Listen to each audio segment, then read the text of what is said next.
एक समय की बात है। एक शहर में रवि नाम का एक लड़का रहता था। वो अपने माता पिता के साथ एक छोटे से घर में रहता था। रवि के माता पिता उसकी हरकतों से बहुत परेशान थे। वो कोई काम नहीं करता था और बस हर वक्त अपने दोस्तों के साथ यहाँ वहाँ आवारागर्दी करता था और आती जाती लड़कियों को छेड़ता था। एक दिन रवि के माता पिता उससे बहुत ही दुखी हो चुके थे। अब हमें इसकी शादी कर देनी चाहिए। जब घर में बहू आएगी ना तो देखना ये सुधर जाएगा। हाँ, पर इससे शादी करेगा कौन? हाँ, ये भी तो है। कुछ दिनों बाद फिर रवि के घर उसकी दूर की मौसी आती हैं। उनके साथ एक लड़की होती है।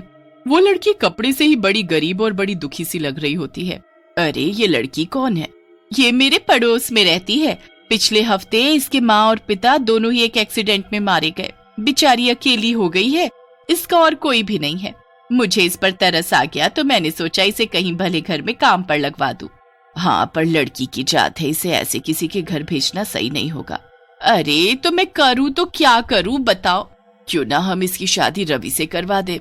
ऐसे ही मेरी बहू बन जाएगी और इसको भी घर मिल जाएगा। नीलम को भी पता होता है कि उसके हालात बहुत खराब है, इसलिए वो भी शादी के लिए मान जाती है। थोड़े ही दिन में रवि और नीलम की शादी हो जाती है। शादी की पहली रात रवि खूब दारू पीकर घर आता है। आप शराब पीकर आए हैं?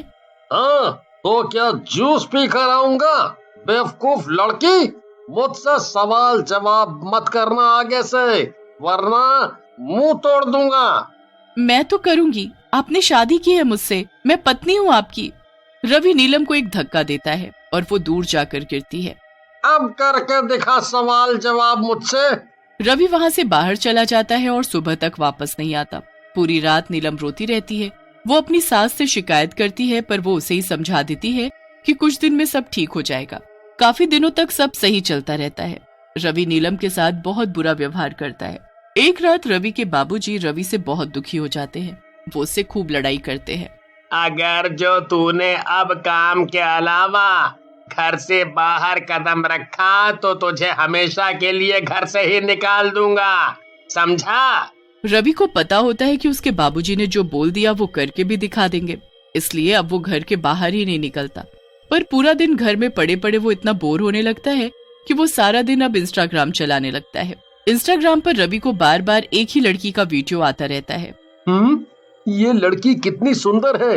एक मेरी बीवी है, जाने कहां से माँ कूड़ा ले आई है। ऐसी बीवी होती तो मजा ही आ जाता।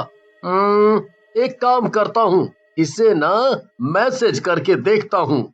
रवि उस लड़की को मैसेज कर देता है और तुरंत वहां से रिप्लाई भी आ जाता है। रवि को तो उम्मीद ही नहीं होती कि इतनी सुंदर लड़की उसको रिप्लाई करेगी, पर जब ऐसा होता है तो उसकी खुशी का ठिकाना ही नहीं रहता। वाह रे वाह, मजा ही आ गया। इतनी सुंदर लड़की ने मुझे रिप्लाई किया। रवि अपना फोन लेकर छत पर चला जाता है और उससे पूरी रात बात करता है। रवि जिस लड़की को इतनी सुंदर समझकर बात कर रहा होता है, उसे अंदाजा भी नहीं होता कि वो एक चुड़ैल है जो उसे इंस्टाग्राम के जरिए अपने काबू में कर रही है। आप बहुत ही अच्छे हो। आप जैसा इंसान मुझे आज तक नहीं मिला। वैसे आप शादीशुदा तो नहीं है ना? अरे नहीं नहीं, अभी नहीं। अच्छा, एक बात बताओ, तुम मुझसे फोन पर बात क्यों नहीं करती? प्लीज मुझे अपना नंबर दो ना, और मैं तो तुमसे जल्द से जल्द मिलना भी चाहता हूँ। अरे अरे अरे, इतनी बेसब्री अच्छी नहीं है। कर लेंगे, फोन पर बात भी कर लेंगे और मिल भी लेंगे। अभी मैं थोड़ी परेशान हूँ, बस इसीलिए मैं अभी ना फोन पर बात कर सकती हूँ और ना ही मिल सकती हूँ। अरे मुझे बताओ ना, क्या हुआ? क्यों परेशान हो तुम? मैं सब ठीक कर दूंगा। नहीं, तुम कुछ नहीं कर पाओगे। अरे एक बार बताओ तो सही। दरअसल मुझे कोई जानलेवा बीमारी हो गई है। डॉक्टर के पास कोई इसका इलाज नहीं है। मैं एक वैद्य से मिली तो उन्होंने बड़ा ही अजीब तरीका बताया। अब ये कर पाना तो मेरे लिए नामुमकिन है, इसलिए शायद अब मैं बच भी ना पाऊं। ऐसे मत बोलो तुम, समझी? मैं सब करूंगा तुम्हारे लिए, चाहे मुझे कुछ भी करना पड़े। बताओ मुझे क्या करना है। तुम प्लीज मुझे गलत मत समझना। दरअसल उसने बोला है कि तुम्हें 2 सुहागिनों का खून लेकर अपने हाथ पैर पर लगाना है, इसी से मैं ठीक हो पाऊंगी। ये क्या अजीब चीज बोली है उसने? देखा, मैंने कहा था ना कि तुम नहीं। अरे मैंने ऐसा कब बोला कि मैं नहीं कर पाऊंगा? मैं करूंगा, जरूर करूंगा। तुम फिक्र मत करो। ठीक है, फिर इसी अमावस पर तुम मेरे लिए 2 सुहागिनों का खून तैयार रखना, मैं खुद आऊंगी उसे लेने। ठीक है, मैं तुम्हारा बेसब्री से इंतजार करूंगा। रवि बड़ा खुश हो जाता है। उसे लगता है कि बस अब उसका इंतजार खत्म होने वाला है। इंस्टाग्राम वाली लड़की उससे अमावस पर खुद मिलने आएगी। अब रवि बस 2 सुहागिनों का खून लेने के बारे में सोचने लगता है कि आखिर इस काम को कैसे अंजाम दिया जाए, कि तभी उसकी माँ और नीलम तैयार होकर कहीं जाने लगती हैं। अरे कहाँ जा रहे हो तुम दोनों ऐसे तैयार होकर? अरे पड़ोस में कोई पूजा है, वहां सारी सुहागिन औरतों को बुलाया गया है, बस वहीं जा रहे हैं, जल्दी आ जाएंगे। ओह अच्छा। रवि उनके जाते ही सोच में पड़ जाता है। सुहागन औरतें? अरे मेरी बीवी और मेरी माँ है तो 2 सुहागने। बस अब रवि इंस्टाग्राम वाली लड़की को मैसेज करता है। मैंने 2 सुहागन औरतों को ढूंढ लिया है, बस मैं अमावस को उनका खून ले आऊंगा।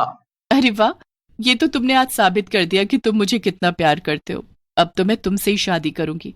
बस अब मुझे अमावस की रात का तुमसे भी ज्यादा बेसब्री से इंतजार रहेगा। इंस्टाग्राम वाली चुड़ैल खुशी में जोर जोर से हंसने लगती है। दुनिया में एक से बढ़कर एक पागल लोग हैं। बस एक लड़की की सुंदर फोटो देखकर कुछ भी करने को तैयार हो जाते हैं। किसी को नहीं पता कि इस सुंदर फोटो के पीछे मैं हूं, एक चुड़ैल। अब अमावस की रात मैं 2 सुहागिनों के खून से नहाऊंगी और दुनिया की सबसे खूबसूरत लड़की बन जाऊंगी। एक दिन हमेशा की तरह इंस्टाग्राम वाली चुड़ैल से चैट कर रहा होता है। उसके बाद वो फोन ऐसे ही रखकर नहाने चला जाता है। तभी वहां नीलम आती है और उसका फोन उठाकर उसकी चैट पढ़ने लगती है। हे भगवान, ये सब क्या है? ये कैसी कैसी बातें कर रखी है इन्होंने इस लड़की से? और ये 2 सुहागिनों के खून का क्या चक्कर है जो ये उसे अमावस पर ले जाकर देने वाले हैं? नीलम तुरंत जाकर अपनी सास को सारी बात बताती है। उसकी सास ये सब सुनकर हैरान रह जाती है। अरे कोई लड़की खून का क्या करेगी? माँ जी, मैं तो ये सोच रही हूँ कि कहीं ये हमारा खून तो उसको नहीं दे देंगे ले जाकर। हमें कुछ करना चाहिए माँ जी। हाँ बहू, वरना ये रवि तो कहीं हमें मार ही न डाले। अमावस की रात आती है और उन दोनों का शक सही होता है। रात को दोनों सोने का नाटक कर रही होती है।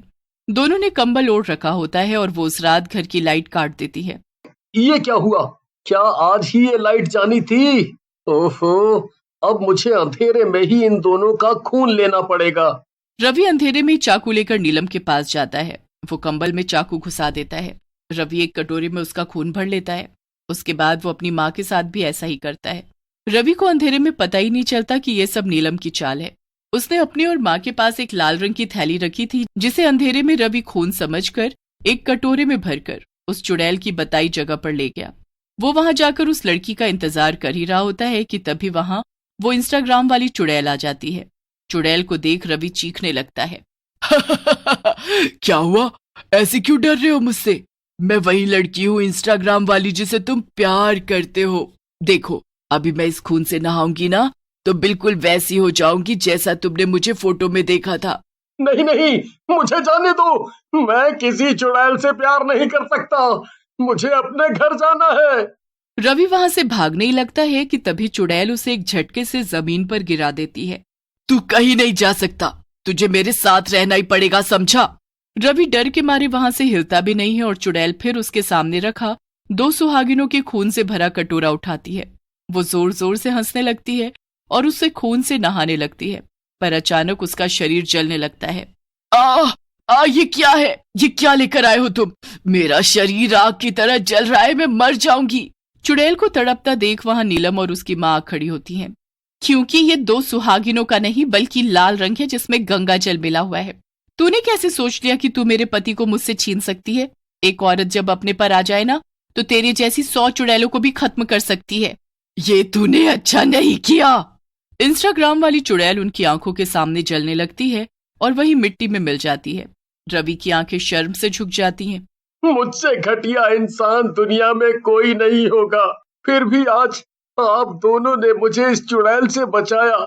रवि उस दिन बहुत शर्मिंदा होता है और उसके बाद वो सुधर जाता है। नीलम के जीवन में खुशियां ही खुशियां भर जाती हैं और पूरा घर हंसी खुशी से